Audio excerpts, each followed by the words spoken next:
With the R&J Lounge and Supper Club, I'd always thought about wanting to do another place, and doing your first, second place is challenging. So we went over and looked at that building. It's this big space that could be anything. And we were like, I don't know, not too interested.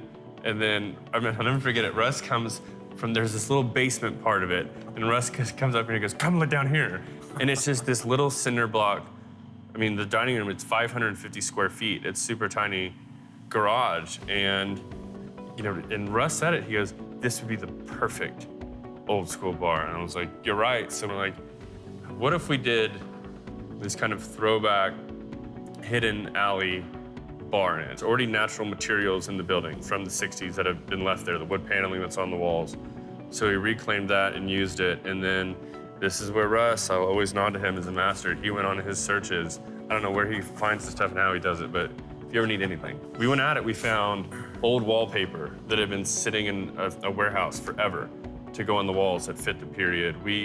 Russ actually contacted Formica, got him to make the original veneered Formica. Even the bathroom signs were eBay.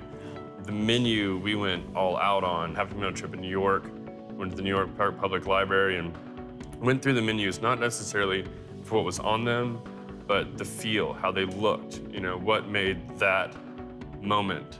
All the patio furniture, for better or worse, was from antique stores. The chair to have in the 60s and 70s in your sunroom, because everyone had one, was the Woodard, this one line. And so we went and searched and found all that.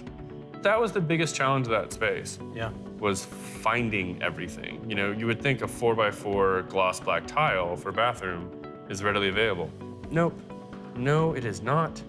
And it's, that almost started crying over that, over the tile and the lighting. Yeah. But I'll let Rustival, he nailed it. And all that was, that was the fun part too. It was such a fun project, just, trying to find that stuff and piece it together. We talked about having our reservations when we were doing this, will it fly? First of all, can we pull it off? Can we sort of create this environment that actually feels like one of these old places instead of creating an environment that is,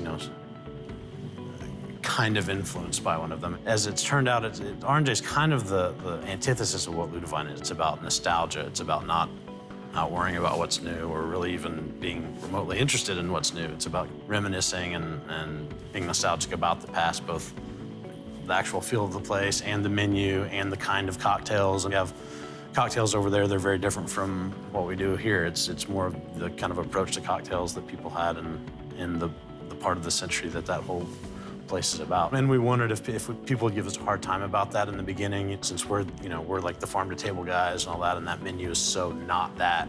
The menu is stuff from his mother and from my grandmother, and 2 of the desserts are my grandmother's recipes, and a couple of the entrees actually are Russ's mom's recipes. So it was, we want this place just to be a good, fun bar, and that food of that period just naturally kind of fits with drinking.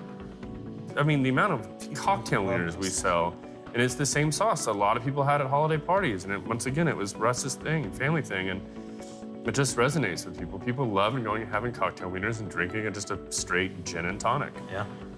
I've actually been pretty surprised that we haven't had more of that. With that place, it was about designing a very specific experience. Yeah. And that is a lot harder than just coming up with a really good menu and a good-looking space. It is kind of like being in someone's den or something.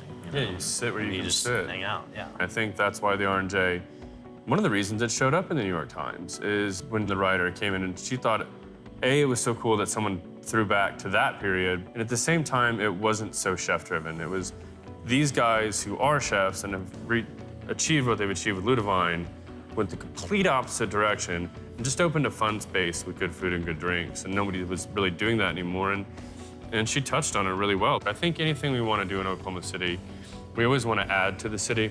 We would never want to duplicate or do more of the same thing. You have to really dive into the emotional side of it, but there's a lot of ways to make it so that you remember it.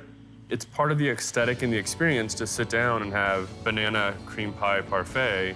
That's what my grandma made, and my mom loves to go there and get that. And that was a big part of it is, in that process, we're like, well, is this just us? Were these our memories? Or was it part of everyone around Oklahoma City at that time? And I think it's resonated really well with people on social media or talking to people. You hear this, this is what my grandmother made, or this is what we used to have every Thanksgiving. But it works. Designing an experience is very hard.